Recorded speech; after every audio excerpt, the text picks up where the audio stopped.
primeira situação é saber que vocês estão aptos para receber a palavra. Sou muito feliz, quero externar minha gratidão pela vida do Kleber, uma pessoa que nós temos uma comunhão muito grande, pela vida do Marcílio, estuda teologia junto comigo, é da Igreja Fonte da Vida em Ribeirão, e teve o desejo de estar conosco aqui e nós viemos. Também pela vida do nosso querido cantor. Eu acredito, Tarcísio, que aquilo que você cantou, parte aconteceu e parte vai acontecer. Você vai fazer história, em nome de Jesus. Toma posse disso. Queridos, sem perda de tempo, eu só quero dar um aviso, começando com duas perguntas bem simples. Primeira dela: quem aqui já recebeu, por acaso, na sua casa, na sua residência, uma carta que quando você abriu estava escrito assim, que você é herdeiro de uma fortuna multimilionária? Alguém já recebeu essa carta aí? Oh, Jesus! Tá bom, mas se você recebesse essa carta, qual seria a sua atitude? Não me chame de boiola, mas talvez eu beijaria o carteiro. Eu ia ficar muito feliz. Crente, assembleiano, vai querer até falar em línguas na hora que recebe uma carta dessa. Imagine você sendo herdeiro de uma fortuna multimilionária. Dá para agarrar o carteiro e falar assim: ô glória, você é um anjo de Deus, né? Mas você não recebeu, tudo bem. Quem aqui já recebeu uma carta que assim, no canto direito, da parte superior do envelope, tem uma palavra escrito Serasa? Alguém já recebeu essa carta? Tá? Eu estou mantendo a minha mão levantada, que eu também já. Aquele talão de luz que veio assim escrito que vai ter um corte. Alguém já recebeu esse talão? Já? Eu pastorei uma igreja numa favela em Jardinópolis que, depois que eles aprenderam aquele caso de Ló, quando eles viam o caminhãozinho da CPFL, eles falaram: Senhor, cega os olhos para que eles não vejam o número da minha cara. Mas já recebeu essa carta do Serasa? E quando você recebe, qual que é a sua atitude com o carteiro? Às vezes a gente fala: pô, você não vai trazer nada bom, só dá essas coisas para mim. Mas é interessante o seguinte: qual é a atitude do carteiro? Independente de qual seja a correspondência, qual que é a atitude? Se você ganhou uma fortuna ou se você ganhou uma cobrança, qual é a atitude do carteiro? Ele não está nem aí se você ficou bravo ou ficou feliz. Ele entrega e vai embora. Às vezes você nem está lá, ele simplesmente entrega e vai embora. Se você achou ruim, se você ficou de bem, não interessa. Cutuca o teu irmão, fala: esse louco aí é o carteiro de Deus hoje. Fala para ele: eu sou carteiro. Eu não estou preocupado se você vai falar em língua, pular, gritar ou ficar quietinho. Para mim não faz a diferença a tua reação. O que faz a diferença na minha vida é que eu vou fazer o que Deus pediu para fazer. Só isso. Talvez você durante a mensagem vai ficar meio bravo, meio emburrado, e quando acabar o culto, a primeira conversa que você vai ter com o seu pastor é essa: pastor, não chame esse arrepiado nunca mais para pregar na nossa igreja, senão eu saio da igreja. Também não vou estar preocupado com isso. Amém, queridos? Amém? Então vamos lá. O texto que foi lido hoje, Abacuque 3:2, é o único texto na Bíblia que tem uma palavra sinônimo de avivamento, que é a palavra aviva. Responda comigo: a palavra aviva. Aviva. Não existe nenhuma palavra na Bíblia, de Gênesis a Apocalipse, escrito avivamento. Isso foi nós que inventamos, porque a palavra avivamento, ela é derivada da palavra avivar, que no nosso dicionário, avivar tem algum significado. Primeiro, é tornar mais vivo. Fala para o teu irmão: você precisa ser mais vivo. Segundo, despertar. tem a ver com avivar. Terceiro, fomentar. Quarto, reanimar, aumentar, vivificar. Tudo isso são sinônimos de avivamento. Reduzindo, avivamento é aquilo que Jesus falou para Nicodemos: importa você nascer de novo. No contexto aqui é viver de novo, ou viver mais, ou estar mais animado, ou crescer mais, ou fomentar, contagiar pessoas com o crescimento e com a vida. Tudo isso é avivamento. Se você descorrer o Velho Testamento ou a Bíblia toda, avivamento é muito diferente do que nós entendemos ou conhecemos como crentes pentecostais. Muito diferente. Primeiro, avivamento não é pular, gritar, nem falar em língua. Avivamento é ganhar almas para o Senhor Jesus. Isso é crescer. Avivamento é transmitir vida àquele que está morto nos seus delitos e pecados. Isso é avivamento. Quando você ganha pessoas para Jesus, você está promovendo um avivamento. A consequência do avivamento talvez seja isso que a gente conhece. Por quê? Uma das consequências do avivamento é libertação. Quando você prega o Evangelho, pessoas são libertas. Uma das consequências do avivamento é batismo no Espírito Santo. Quando você prega o Evangelho, pessoas são batizadas com o Espírito Santo. Uma das consequências do avivamento é a cura. Talvez você falar, mas lá na Mundial está tendo cura todo dia, aqui não tem. É só você sair e pregar o Evangelho e você vai ver Deus usar você para curar as pessoas. E você vai promover o avivamento. Porque quando você chegar na casa de alguém e estiver podre de AIDS e falar assim: eu só aceito esse Jesus se eu for curado, coloca a mão, ministra, porque ele vai ser curado, porque o maior interessado nisso é o Senhor Jesus de salvá-lo. Então Deus vai curar e você vai promover um grande avivamento. Nós temos exemplos aqui, eu vou correr muito.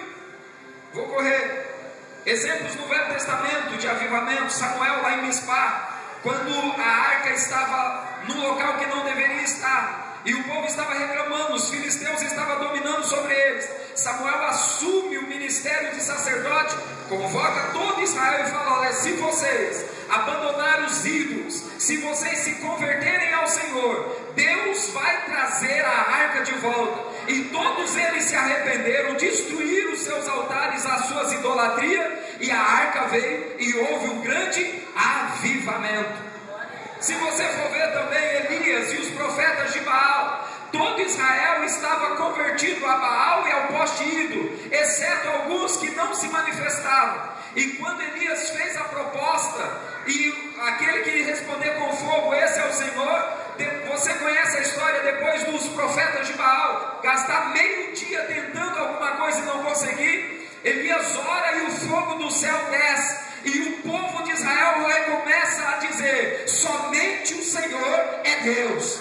E isso é um grande avivamento, porque a vida espiritual voltou à nação de Israel. Se você for ver Ezequias na celebração da Páscoa, quando já tinha passado o momento da Páscoa, o reino norte já tinha sido levado cativo pela Assíria, e agora Ezequias ele faz uma conclamação e chama o reino norte, os que sobraram: venha para cá adorar ao Senhor, vamos festejar a Páscoa 2 meses depois, mas o tempo está pronto, venha. E algumas tribos vieram e se converteram, e não houve mais o cativeiro da Síria para o reino sul, só depois de muito tempo que a Babilônia levou o reino sul. Isso é um grande avivamento. Calma aí, não precisa dar glória a Deus. No Novo Testamento, você vai ver também quando Filipe chega em Samaria, depois da perseguição e da morte de Estevão, ele começa a pregar, Samaria inteira vem e se rende ao Senhor Jesus. Fala para o teu irmão, isso é avivamento. Quando você pega Paulo e ele vai pregar lá em Lida e Samona, após a morte também de Estevão, todas essas duas cidades se rendem ao Senhor. Isso é um grande avivamento. Quando você vê alguns de Chipre indo para Antioquia e pregando o Evangelho porque estava fugindo da perseguição de Jerusalém, todos na cidade de Antioquia reconhecem Jesus como Salvador. Isso é um grande avivamento. Vira aí para o teu irmão e fala: você vai aprender o que é verdadeiro avivamento. E fala para o teu irmão: se prepare porque a surra vai ser grande. Abra a sua Bíblia no livro de Atos, capítulo 2. É impossível falar de avivamento sem o texto áureo do avivamento, Atos 2. Amém, queridos? Amém. Fala para o teu irmão, fala assim: aguente. Em Atos 2, acompanha isso como se fosse um estudo bíblico, só essa parte, daqui um pouco a gente começa a pregar. Acompanha isso como se fosse um estudo bíblico. Primeira coisa, fala assim para o teu irmão: avivamento verdadeiro. Me ajuda a pregar, fala: avivamento verdadeiro é aquele que acontece quando? Primeiro, fala para o teu irmão, há uma união de propósito. Olha o verso 1: e cumprindo-se o dia de Pentecostes, estavam todos reunidos no mesmo lugar. Isso é comunhão de propósito. Não estava um lá na esquina e outro do outro lado. Todos eles estavam com uma união de propósito. Jesus tinha sido morto, eles estavam escondidos dentro do local, orando, esperando aquilo que Jesus prometeu, que ele diz: fica em Jerusalém, até que do alto sejais revestidos do poder de Deus. E eles ficaram ali orando, todos eles num só propósito, todos eles buscando aquilo que era a promessa de Deus. O avivamento acontece quando há uma união de propósito. Cutuca o teu irmão do lado e fala: não adianta você ter pensamento diferente, porque reino dividido não subsiste. Se há um propósito nessa igreja, todos devem estar envolvidos nesse propósito, senão nunca vai acontecer avivamento. Não adianta a diretoria da igreja ter uma direção e os obreiros ter outra direção. Não adianta o grupo de jovens ter uma direção e o ciclo de oração ter outra direção. Não adianta o líder de um departamento pensar uma coisa e outro pensar uma outra coisa. Em 69, a NASA conseguiu mandar o primeiro foguete para a Lua, porque quando você chegava no cientista e perguntava: o que você está fazendo aqui? Ele dizia: eu estou mandando foguete para a Lua. Quando chegava no segurança da portaria da NASA e perguntava: o que você está fazendo aqui? Ele diria: eu estou colaborando para mandar o primeiro foguete para a Lua. Quando chegava na zeladora, a lavadeira do banheiro da NASA, e perguntava: o que você está fazendo aqui? Eu estou contribuindo para mandar o primeiro foguete para a Lua. Vira aí para o teu irmão: se você não contribuir para que o avivamento aconteça, nunca vai acontecer. Você precisa ter um só propósito, e o propósito é ganhar almas para o Senhor Jesus. Não existe outro. A igreja não pode perder esse foco: ganhar almas para o Senhor Jesus. Segunda coisa, fala para o teu irmão: avivamento acontece quando? Vai doer essa.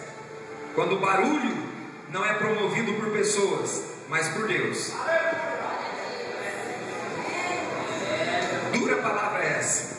Verso 2 fala assim: de repente veio do céu um som, como de um vento impetuoso, e encheu toda a casa onde estava sentado. Não eram eles que estavam fazendo barulho, o barulho veio do céu. Pergunta aí para o teu irmão: esse barulho que você faz vem do céu ou vem de você mesmo? Esse barulho que você faz é para alegrar o pastor quando ele pede, ou é algo que o Espírito Santo do céu promove na tua vida? Esse barulho que você está fazendo é barulho que atrai o pecador aqui para dentro, ou é que expulsa o pecador daqui de dentro? O avivamento verdadeiro é quando o barulho vem do céu e não é eu que promovo ele. Meu irmão, vai doer. Depois conversa com o pastor, fala: não dê nenhuma gorjeta para ele. Terceiro, avivamento verdadeiro acontece aí no verso 2 ainda, quando há obediência e fé.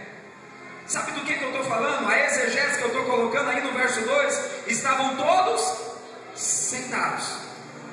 Quando eu estou sentado nesse contexto, eu estou querendo dizer assim: eu estou esperando. Ele prometeu que vai vir, eu vou aguardar. Não sou eu que promovo o avivamento, é Ele que prometeu que vai mandar. Eu estando sentado ou de pé, deitado ou de joelho, Ele prometeu e Ele vai cumprir. É a posição do meu coração que vale a pena. Eu vou esperar. Enquanto Ele não cumprir a sua promessa, eu não vou tomar nenhuma atitude, eu não vou tomar nenhuma iniciativa. Há pessoas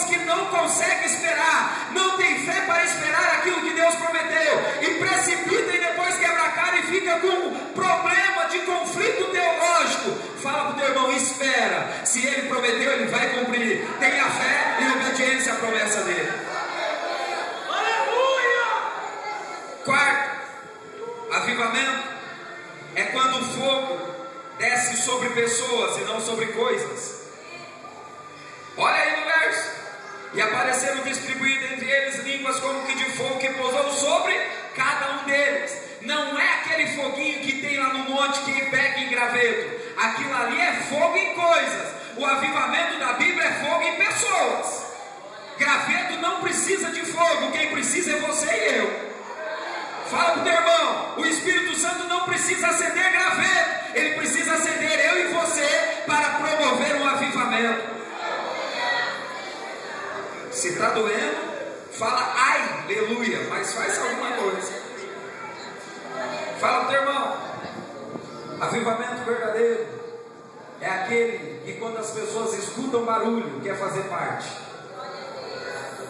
Fala para o teu irmão, avivamento verdadeiro é aquele que quando as pessoas escutam o barulho, são atraídas para ela. Uma multidão parou na frente do cenáculo e falou assim: eu quero saber o que está acontecendo aí dentro. O que é isso? Eles ouviram o barulho e queriam saber o que estava acontecendo lá dentro. Vamos continuar, deixa só correr. Eu estou ministrando um estudo rapidinho para você saber o que é avivamento. Quinto, sexto.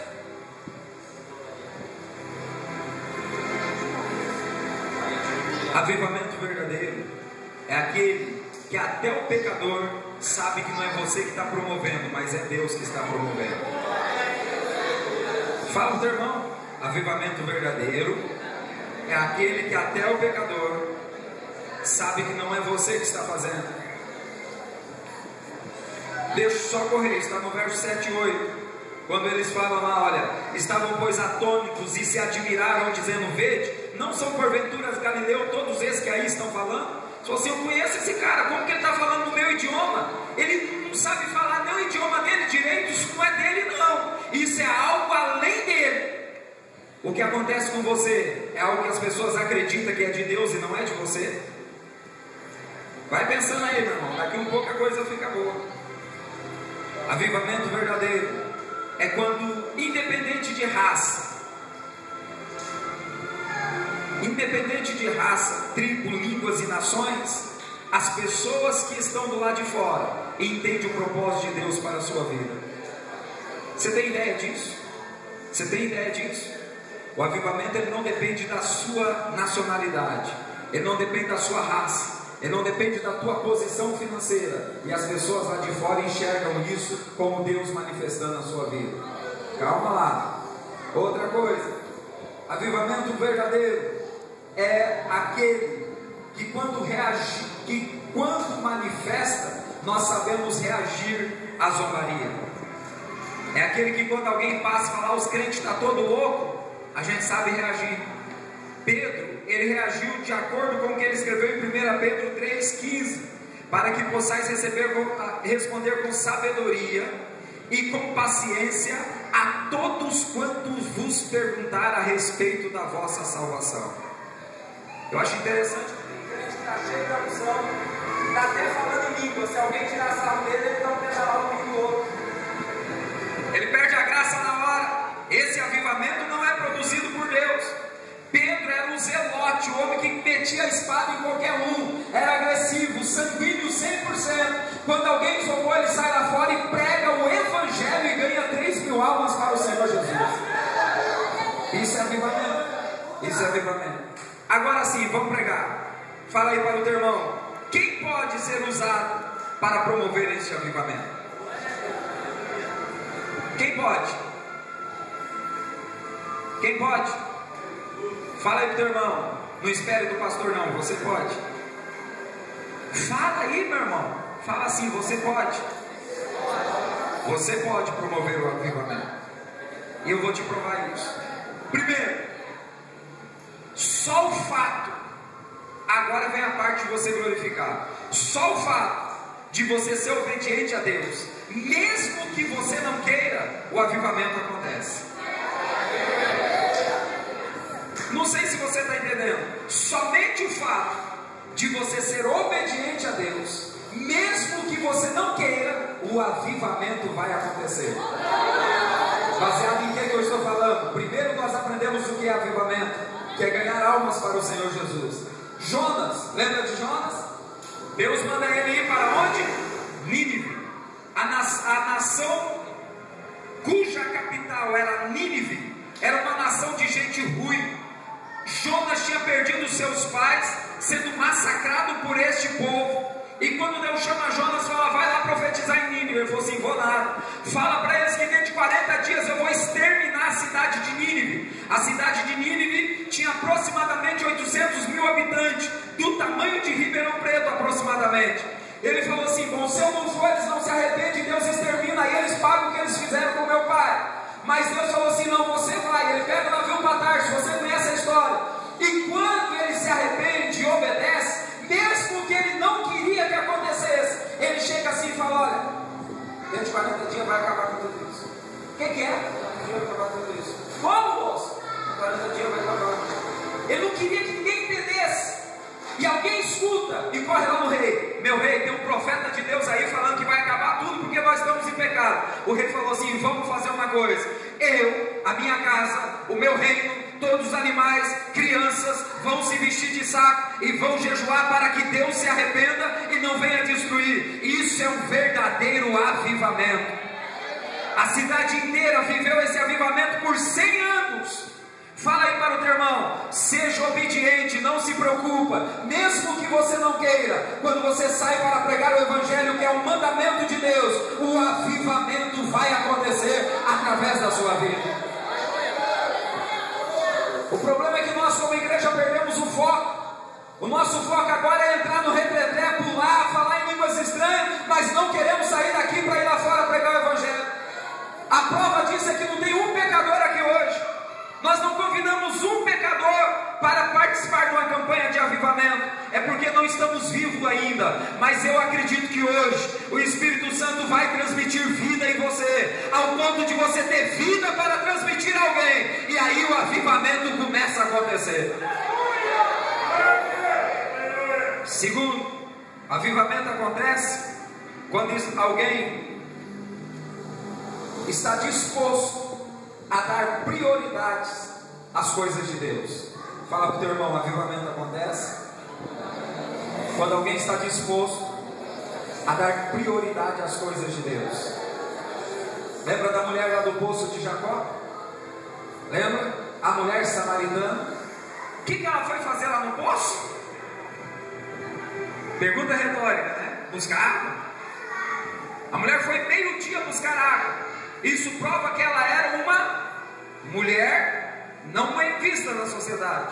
Geralmente as mulheres iam buscar água às 6 horas da manhã. Somente as prostitutas e adúlteras iam buscar água ao meio-dia, porque passava a noite inteira na gandaia. E aí só acordava mais tarde, ia buscar meio-dia, porque meio-dia era o horário dos pastores e dos homens ir lá abastecer as ovelhas. E ela aproveitava e já dava uma cantadinha neles. E Jesus está passando por Samaria e vai para o poço de Jacó. Está lá uma mulher no poço de Jacó que foi buscar água, levou o seu cântaro. E quando ela chega, Jesus fala assim: dai-me de beber. Ela falou assim: olha, você está me estranhando? Como pode tu, sendo judeu, pedir água para mim que sou samaritano? Porque os judeus não se comunicam com o samaritano. O samaritano eram aqueles que moraram em Samaria, e na época em que houve a deserção do povo e eles voltaram do cativeiro, alguns misturaram com as culturas pagãs, aí passaram a ser ridicularizados pela nação de Israel. E a nação de Israel só cultuava no templo, e o samaritano ia cultuar no Monte Sinai. E ela começa a interrogar Jesus: mas como pode você falar que tem algo para me oferecer? Porque ele falou: se tu soubesse quem te pede água, tu darias,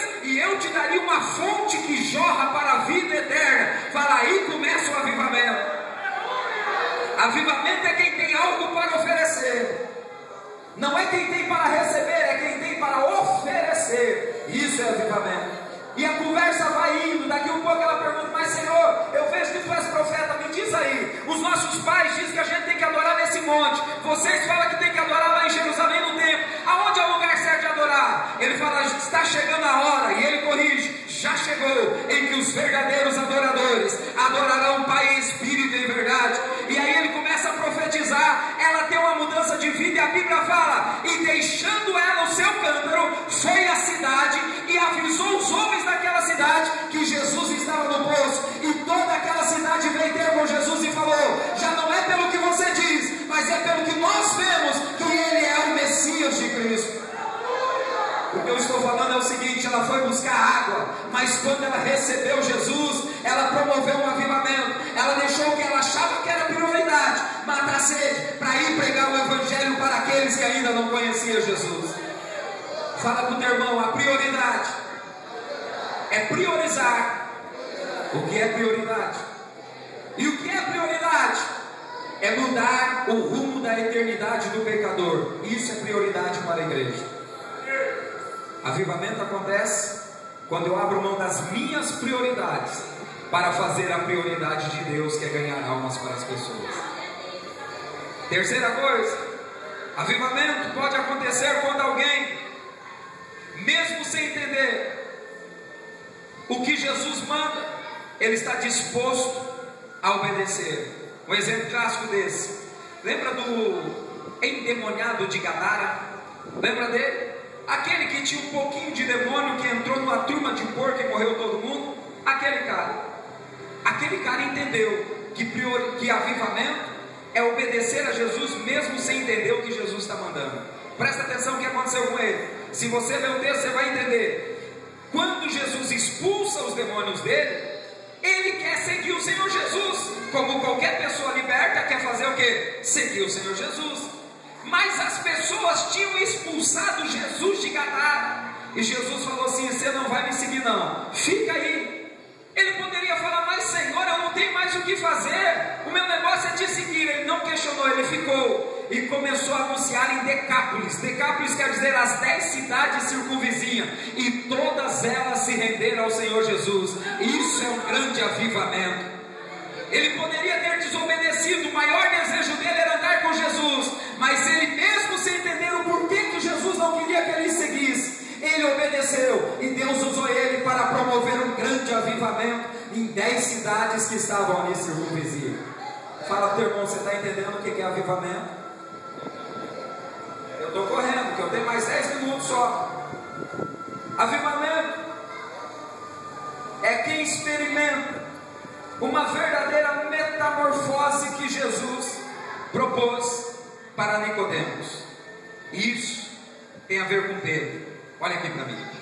Pedro tinha tudo para não ser nada. Tudo para não ser nada. Sabe como era Pedro? Olha aqui para mim. Sabe como era Pedro? Você pode não acreditar nisso. Pedro é aquele tipo de crente que ora era usado por Deus, ora era usado pelo diabo. Dá para entender isso? Dá para entender isso? Jesus chama Pedro. Uma vez Jesus está trocando ideia junto com eles e fala assim: o que os homens aí estão dizendo que eu sou? Uns dizem que o senhor é profeta, outros dizem que o senhor é Messias, outro... Ele falou assim: e vocês, o que vocês dizem de mim? Pedro falou: opa, primeiro, levantei a mão primeiro, deixa eu primeiro. Opa, fala, Pedro, tu és o Cristo, o Filho do Deus vivo. Todo mundo, E Pedro falou, Jesus olha para ele e falou: olha, bem-aventurado és tu, Simão Barjonas, porque não revelaste a carne e o sangue, mas o meu Pai que está no céu. E Pedro virou o cara da turma. Ele era o cara, sabia a revelação de Deus. Passa o tempo, Jesus fala: está chegando a hora que eu vou ser entregue na mão dos malfeitores, vão prender o pastor e as ovelhas se dispersarão. Não, Senhor, não deixa isso acontecer com você não. Jesus olha para ele e fala: para trás de mim, Satanás. Que Pedro louco é esse? Quando ele falou que as ovelhas iam dispersar, Pedro falou assim: olha, eu não, eu vou contigo até a morte.